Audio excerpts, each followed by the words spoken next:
You have reached area code 313.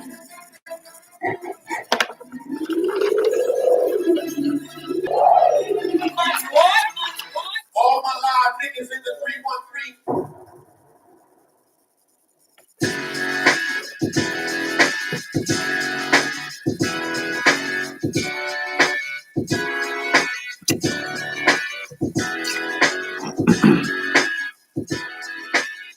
Hey, what's going on out there? Oh, I know it's late or early for some, or maybe a decent time, depending on where you at when you catch hold of this.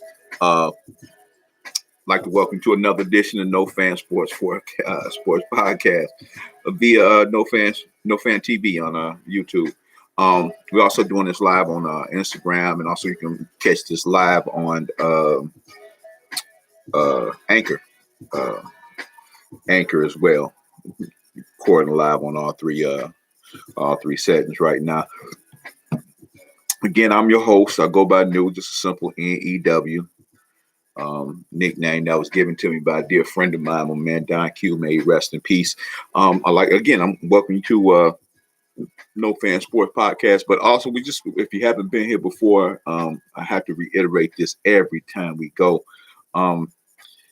We got one request. You know, we like to have that great sports dialogue and different things like that. We just ask that you leave your bromances and your womances at the door. We like to talk sports. We like to touch on areas. Not that we're not fans of analytics and metrics and stats and different things like that. We like to touch on that little small little gray area stuff that you can't put on the stat sheet. So pretty much it's gonna be black and white, but we'll have that little small shade of gray. But if you ain't here with those love affairs, you're probably not gonna want to stick around too long. But then again, you can stay. And join in on the fun and just listen to it if you can take it. You know what I'm saying? This show is dedicated to our locals, man. We are No Fan. We are based out of Michigan, Detroit, Michigan. As you can see, we based out of Detroit, Michigan, and so naturally, this show today, for all intents and purposes, it was just this is about the Detroit Lions today, and this is one of the reasons why I kind of ended up starting this so late, because I was just going through a lot of different material, reading several different articles, checking various group chats, and Facebook and different things like that, and then while I'm speaking of. Give me 1 second here. Gotta get this thing together. While I'm speaking of like I said, we all day today, Stafford, the trade's a big trade. And I think it was like they were all on the same page because this was something that both parties agreed on, both the Lions and Matthew himself. Guess he finally wanted out after 12 years in Detroit. That's why let me do this before I even started that. No Fan Sports Podcast is providing this podcast as a public service, but it's neither a legal interpretation nor a statement of No Fan Sports Podcast policy. Reference to any specific product or entity does not constitute an endorsement or recommendation by No Fan Sports Podcast. The views expressed by the guests are their own, and their appearance on the program does not imply endorsement of them or any entity that they represent. Views and opinions expressed by myself are those of my own and do not necessarily reflect the view of No Fan Sports Podcast or any of its officials. Also, let me hit you with this Fair Use Act disclaimer. Copyright disclaimer under Section 107 Copyright Act 1976. Allowance is made for fair use for purposes such as criticism, comment, news reporting, scholarship, and research. Fair use is permitted by copyright statute that might otherwise be infringing. Nonprofit, educational, or personal use tips the balance in favor of fair use. Okay, so now we got all of the legality, so to speak, out the way. Like I said earlier today, I spent a lot of time, this was big news. I mean, Matthew Stafford, obviously drafted number 1 by Detroit, been here 12 years, has put up great numbers through its duration. Through its,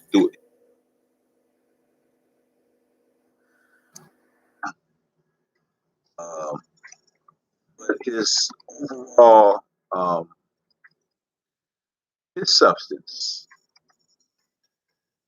his substance as a player. I mean, like I said, he put up some great numbers, but that hasn't leaded Detroit Lions to anywhere in specific, shall we say. If I'm not mistaken, I think he may have what is that, about three playoff appearances, that never won a playoff game, and doing his whole tenure here in Detroit. You hear a lot of the locals blame that on lack of running backs, lack of this, lack of that. Um, and you got a lot of folks here. It's funny, man, because a lot of folks here in Detroit, they love this dude. They love you.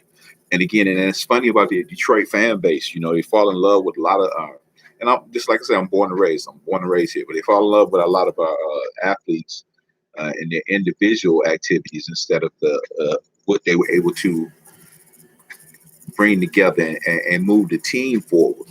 I'm just be perfectly honest with you. I grew up, though I'm born and raised in Detroit. I was a Dallas Cowboy fan, and that's what I followed. During their winning years, if you take Troy Aikman's stats and put them next to Matthew Stafford, he blows Troy out the water. And then a lot of you say, well, Troy had, this, that, and the other thing. That's besides the point. They had a few players that eventually they put together. Troy was trying to win before he had the players that they had. And then we start talking about the differences of, this Emmett and Barry difference that I can explain that that makes Emmett more valuable than Barry. But this is not what this is about. But regardless of the teammates he had, Troy's numbers is, and even with that loaded team that we go say he had, Troy's overall, I'm not sure if he threw for over 300 yards more than 10 times in his NFL career. You can quote me if I'm wrong. You can go fact check it or whatever, but I know he didn't have that many 300-yard games. And I think he'll say this himself. Like I said, again, his numbers compared to Stafford's is pale in comparison. What I'm saying is you're getting less numbers, getting more work. I won't go with the analysis of most of his problem in Detroit was lack of a running back and lack of this, lack of that. Some people just win, man. You just win. You just play. I'm not a big fan of Tom Brady, but everybody claimed he didn't have much to work with when they were winning in New England. And I'm not saying that Stafford is in comparison, but we're talking about a supposed elite level quarterback that many people in Detroit right now are like just devastated that he's gone. But for 12 years, you haven't gotten anything. And then you got a lot that's upset because they're bringing in my man Jared Goff, who in his short tenure, he's been in the league 3 years. He's always, I think, 3 years. How long has Jared been in the league? Let's see.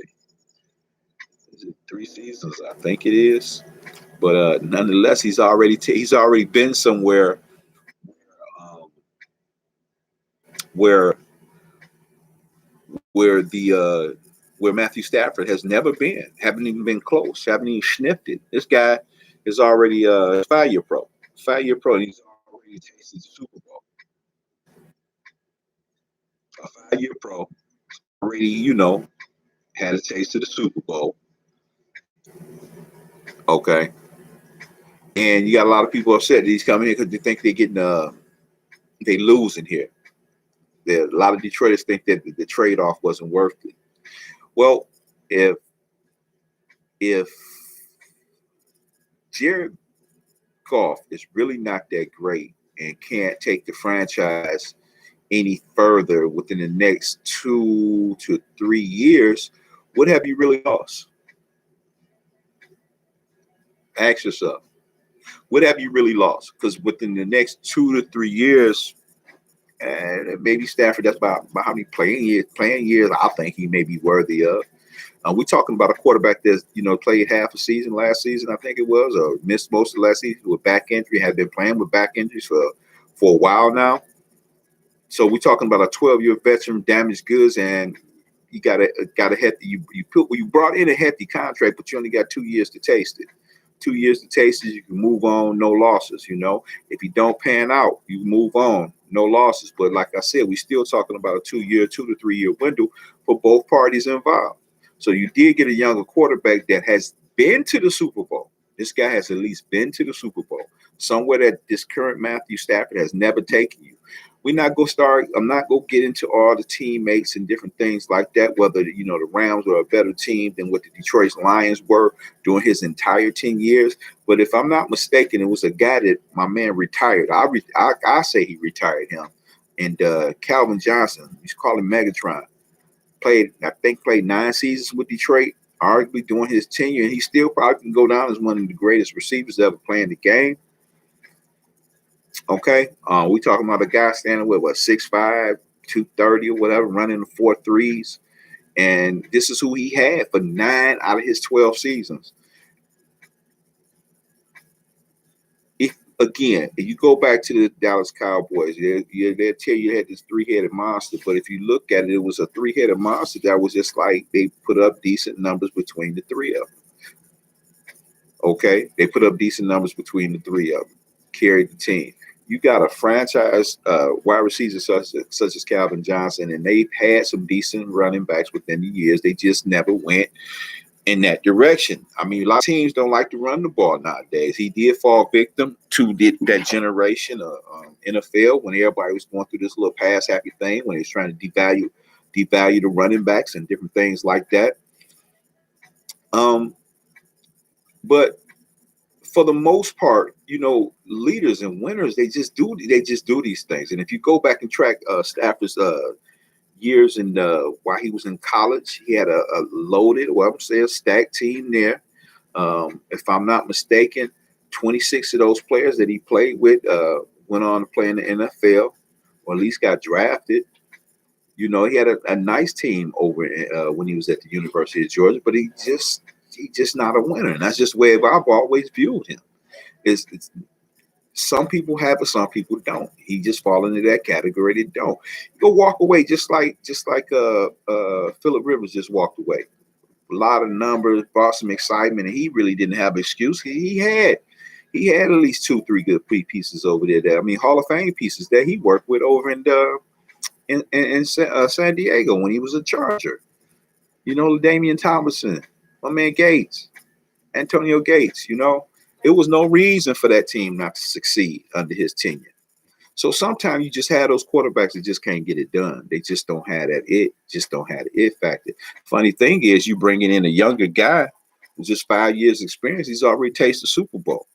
Now, see, for me, I'm not a Lion fan, but I'm just being a realist. See, I don't really have that much problem with Jared Goff. I have more problems with their coach than I have with him. McVay, he's an innovator. Some of that young blood that they bringing in a new offenses, more exciting, supposedly move the ball and all of that. It proved to work. It worked out about 3 years ago. And this is when Goff was at the helm. I just think that I just think that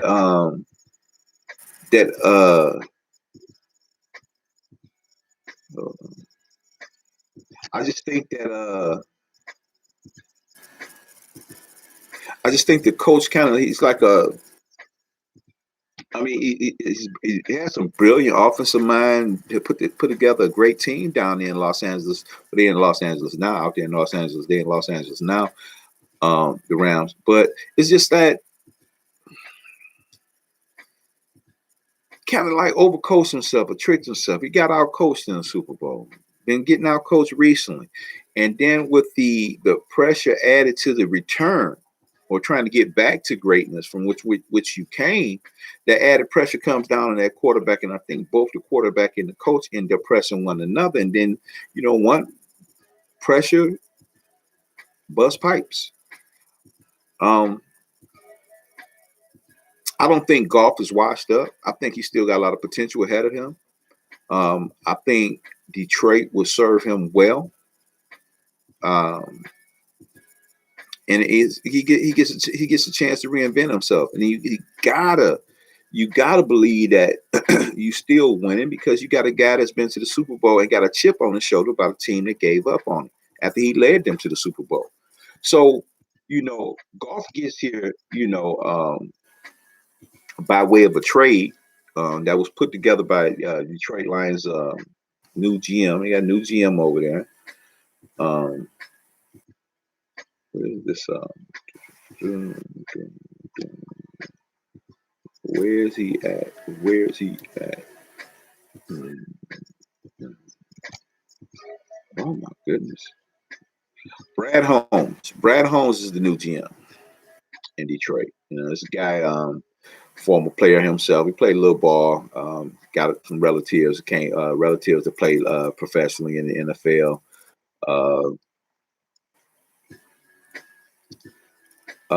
Was brought up in the where is it at? He was brought up in the Rams organization. I mean, this is where Detroit plucked him from. He's a former Ram front office guy.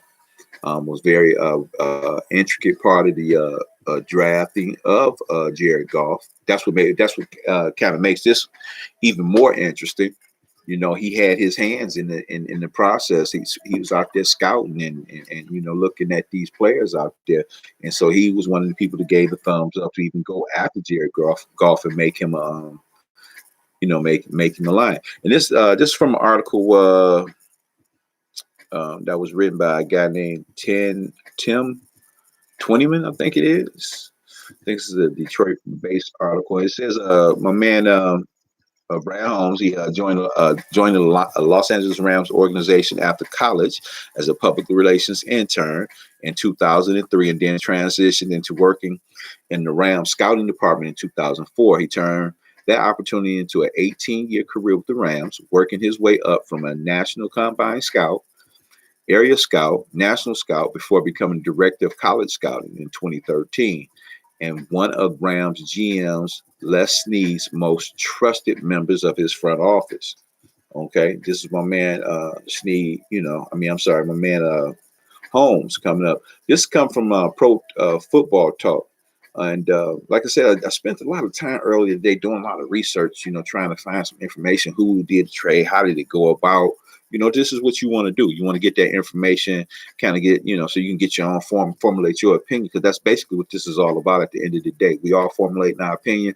There's some other folks, there's been plenty, this conversation been going on all day today, or yesterday. It was early in the morning now. But anyway,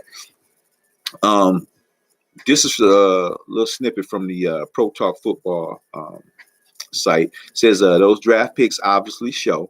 And see, this is what the thing was. I thought it was a great trade for the Detroit Lions. Actually, I feel that the Rams got robbed.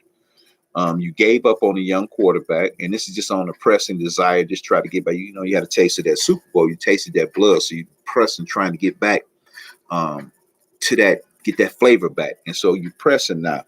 And coach's tenure is a lot shorter than the depending on how how well you perform. Your windows are kind of short. So when you do things, you kind of want to get back, or trying to make sure you establish yourself and get back. You're just in the promised land. That's a tough pill to swallow, and you was close to winning one. So you got a coach that's pressing, he's pressing his players, and they're trying to do this, that. But in the same token, I'm like, okay, well, y'all making these desperation moves, and I know they didn't want to pay the guy and this, that, and thing, but you taking on a veteran, a 12-year vet quarterback, maybe 2-3 years left, 2-year window left on his playing career, 2 to 3 years, and he damaged goods. And then what you gave away. Now those first, they gave away 2 ones and a 3, I think it is. The 3 the Lions can act on this up and coming season, and the ones of the following years, 22 and 23. That's where the ones come into play. Now I feel that was a great trade-off. I mean, you got a younger quarterback that you really you got to eat a little bit more of his contract. There's some numbers out there that they discussed. You eat a little bit more of little contract hits for it, but it's only for 2 seasons. After the 3rd season, you can walk away. You don't have to pay him a thing, just just cut your ties. Either way it go, you got a 2-year window to either deal with you got a totally new staff in Detroit. So you got a 2-year window, 2 to 3 year window. They rebuilding now. It's obvious we rebuilding. They rebuilding. Okay. So you can either rebuild with the old guy, Stafford, who really only had 2-3 years left and won't be really a part of the future. I mean, realistically, with a new staff, I find a new staff, new coach, new front office. I don't think they're gonna make no strong Super Bowl run these first 2, maybe 3 years. I really don't. If they do, it'll be amazing, but I really don't think they're gonna do that. Stafford not gonna be 2-3 years from now. Why would you keep him here anyway? Because they not gonna be in position to go where he wants to go. He spent his entire career in Detroit, and he couldn't get him any closer to the finish line. We talking about a guy that's he never won a playoff game. Not one. I think they've been 3 times. Yeah. Yeah, never won a playoff game. Never won a playoff game. Okay. I think they've been 3 times in his tenure, but they never won one playoff. This guy haven't even won one playoff game. So he's not going to be here for the rebuild. So it actually makes sense for them to go ahead and them both to part ways, whether it was Matthew Stafford's ideal or whether it was the new front office's ideal. Now they found a buyer in the Rams that was desperate, that that was in desperate. I guess they was desperate. They wanted to get rid of his contract, and they had gave up on the guy. But then you got some stuff that's out now. Some things trending on social media talking about a tweet that Goff made about his coach's girlfriend, and I think this is something similar that happened to Ty Gurley as well. I don't know if this stuff is true, but that's just circulating out there on social media. Is it some insight? There's always another side to the story. It's always some stuff that we don't know about. Only they know about on the inside. These are formulated opinions, but that'd be kind of odd if it is. Is it personal? Is it about women? We don't know. But they decided to move on. And I think the Rams are the big loser on this. And it's going to be the 2-year window to tell that real quick. Rams organization won't be returning to the Super Bowl. So within the next 2 years, strong possibility he may not be the coach. 2 years, Detroit Lions, they're in a rebuild right now anyway. They got a young veteran quarterback who has at least tasted the Super Bowl, has put up decent numbers when he was, when they did go to the Super Bowl. So it's not like he don't have the talent. Now, I remember a guy, Chuck Knobloch, him and someone else. I think he had lost the ability to make the throw to first base.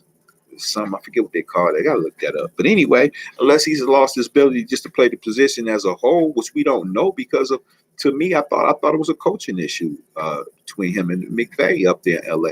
I didn't like a lot of the calls and a lot of things that McVay did when they made it to the Super Bowl. I think he got out coached. I know he got out coached. The game was too big for him. He's an innovator. By all means, is it the greatest show? Is it comparable to the greatest show on turf? Nah.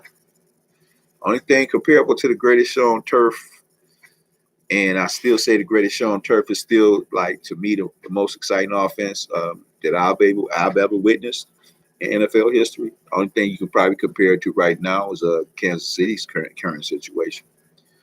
And so I think his problems was more coaching than it was himself, the coach, and their direction and the way they went about, way they went about things as far as trying to win, moving forward. Okay. So at the end of the day, like I said, you start talking about the money differences and different things like that. It's,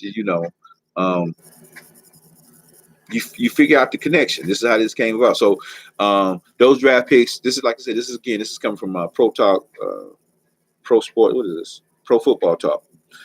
Those draft picks obviously show that the Rams and the Lions were in agreement that Stafford is a better quarterback than Goff. But while the Rams just wanted to move on from Goff and that $43 million guaranteed he's owed over the next 2 years, Holmes may view Goff as a quarterback who still has an upside that made the Rams draft him first overall in 2016 and give him a huge contract extension 3 years later. If Goff gets back to the form he showed in 2018 when the Rams went to the Super Bowl, Holmes will be credited as a genius for acquiring him. If he doesn't work out for golf in Detroit, the Lions still have those draft picks. And you have to look at it. You have to look at it in that fashion. In that fashion. So the money saved from shipping Stafford, and this comes from my man Jeremy Reisman, the Detroit Lions analyst, says that in 2021, Matthew Stafford was due to cost the Lions $33 million in cap space, with a base salary at 9.5, a $10 million roster bonus due on the fifth day of the 2020 league year, and workout bonuses along the way. But by sending him away, he'll only cost $19 million against the Lions cap in 2021, clearing $14 million in cap space immediately.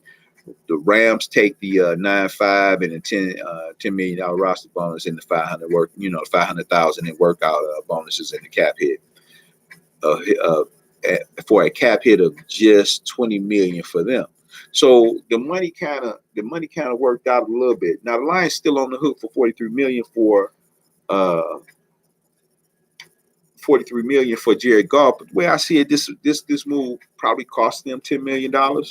So yeah, the $33 million hit that you got to pay that was on the books just this year for Stafford alone. Okay, so I just think the Lions won on every way on this particular venue. And I had others. I titled this show after a few good colleagues of mine, some colleagues of mine, because for years I've been calling. I'm not a Stafford fan. He's a bum as far as I'm concerned. And if people get mad when I say that, well, this guy, this number, the numbers don't impress me. Numbers don't impress me. I didn't make this show for kids, but just to be perfectly honest for you, and this comes from a man or a female's perspective, I think. How often do you want to go? How often do you go out, or you date, or y'all doing whatever before we don't reach our goals? And then if you don't reach your goals, whether it be physically, mentally, or sexually, that you have to. It's time to move on. 12 years is too long for that. 12 years is too long for that. To keep playing games. This guy hasn't taken you anywhere for 12 years. So, like I said again, he's a bum as far as I'm concerned. I never was really a big fan to his anyway. Okay. But here's the funny thing. I had and I'm gonna read to you. This was a post that was written to me by one of someone, in our sport, one of the sports chats groups I'm in, and it was addressed to me. And it said that you must feel kind of silly now, huh? Addressed me by my government name. Always calling Stafford a bum. But a professional franchise just gave the Lions 2 first-round picks and a 3rd pick and their starting quarterback. Guess that dude wasn't that bad after all. And it was a laughing my ass out loud. Okay. Now, let's address that. In the bum comment. Guess who else I used to call a bum? Oh my goodness, man. I called this guy a bum, and he's going to always remain a bum to me. One of the most overrated players in NFL history as far as I'm concerned. He's I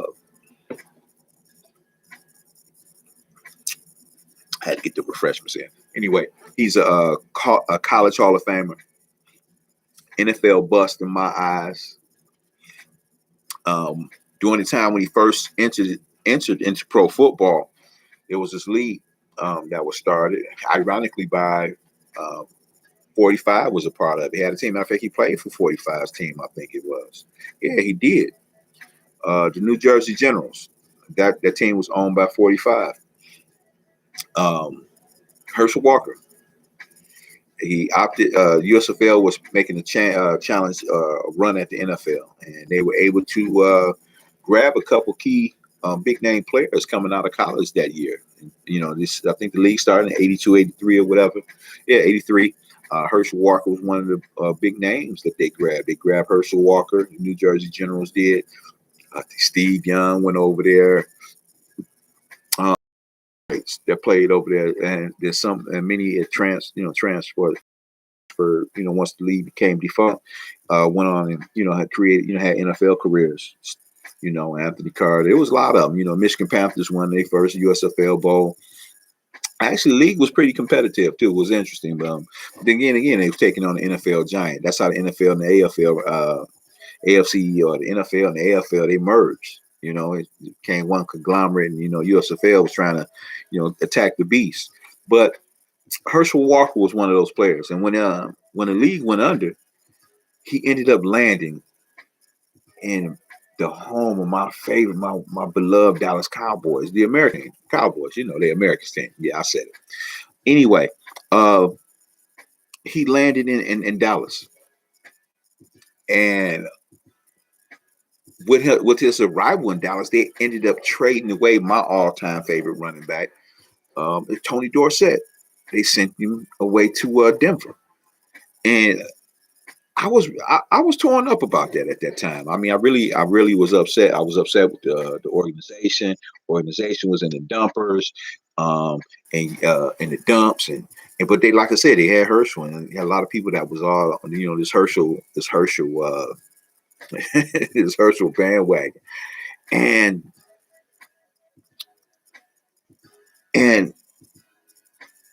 so what happened was my man Jerry Jones came in and bought the franchise from Hank Tech Schramm or whatever, fired Tom Landry,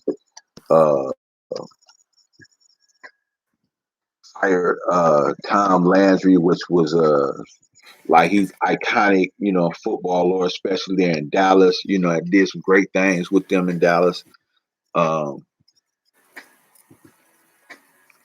And this goes back to the bum thing. And I always felt Herschel was a bum. But do you realize, because of the feelings that many people had about Herschel Walker, they in turn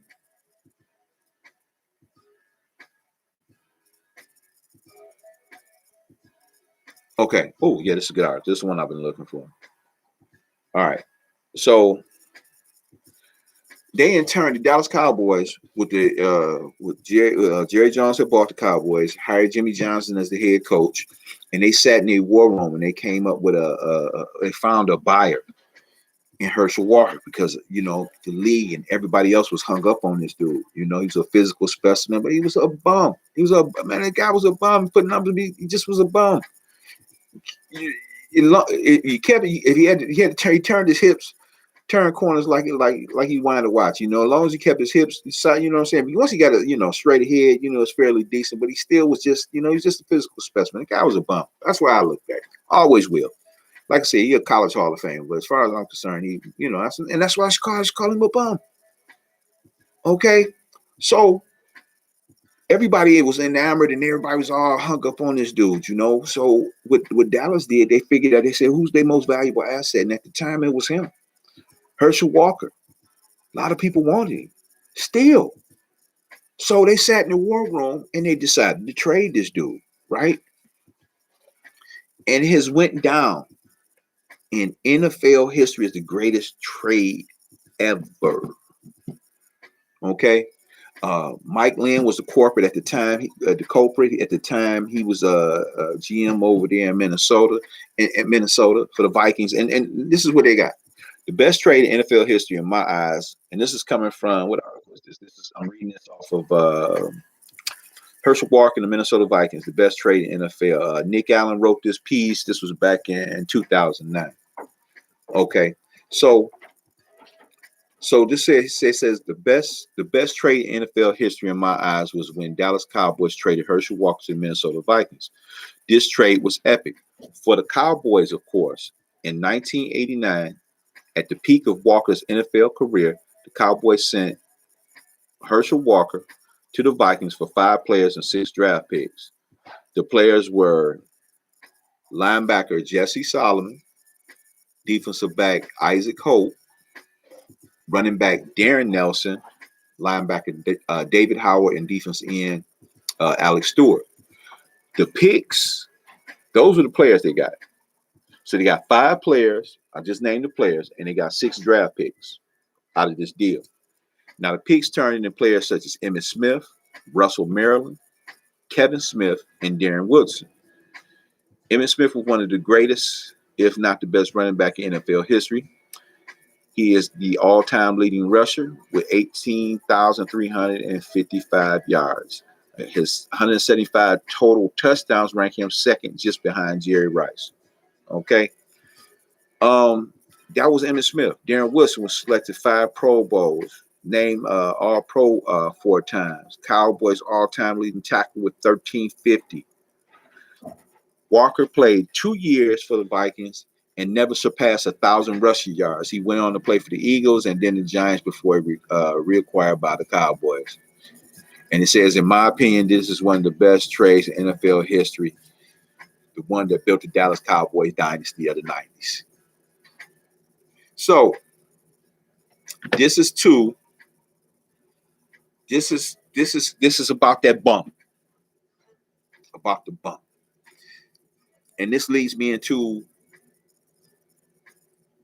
that time I like to call this show, man. I like to call it, I like to title this called we call it like blasphemy. Blasphemy, you know, we talk about my man Tupac and them rules, you know, the 10 rules to the game that his Papa told him. And this is where we going with this. And I love this. This is the rules to the game. I love this part of the show because this is what No Fan is about. We don't just shut up and dribble here. But we like to have intelligent sports dialogue, but we like to have some honesty in the love affairs and the fan affairs. We just kind of push them aside, so there's no fan here. Okay? So when you hear adjectives, especially for me, and I know I've agitated a lot of folks with my adjectives that I use, like the word bump. And usually when I put it out there and I post it, make sure you follow, hit like, subscribe, share this podcast on any of the venues. Like I said, we're doing it live on Instagram, doing it live on Anchor, and live here at No Fan TV on YouTube. But make sure you hit the like button, however it goes on those other things, the other venues, subscribe, share, and different things like that. But when I use that adjective, that bump, it ain't just about stats, man. That's not what we about here. We're not just about stats. We talk about, I like to think I got a sixth sense. You know, that sixth sense where you know, I just think I like to think that I see things that people don't see, or we like to talk about things that, like I said again, you can't put on the stat sheet. West Indian Archer, book numbers without pen or paper. Okay, so when I call somebody a bum, it ain't just about the stats and the numbers that they put up. I'm looking at an overall perspective of this. What type of energy does this player bring to that organization? Is this the type of player that's able to help that organization rise above the top? When Emmitt sat out them 2 years, I think it was their first or second Super Bowl run, or the second whatever, he had a contract dispute. Sat out 2-3 games or however many games it was, and they lost those. When he came back, they went on a winning streak, and the rest was history. They went on to win the Super Bowl. The impact, your player impact. Okay? And if you mention all-time great running backs, even though he the number 1 NFL rusher of all time, ain't nobody gonna mention his name. He got all the stats in the world, but ain't nobody gonna mention his name as far as the NFL all-time greats. So I'm discussing impact, player impact. Player impact is what I'm discussing as far as this is concerned. So again, when I say bum, that's not just numbers. We're talking about impact. And I'm happy that Detroit Lions was able to find someone that was dumb enough to give up so much for a 12-year vet, a 12-year injured vet that just had a season off with back injury and everything else.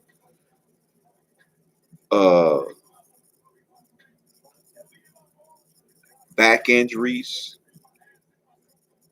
no playoff wins, I think 3 appearances. What are you losing? But you gained 3 draft picks, 2 1s and a 3 for that bum. Yeah, you a bum.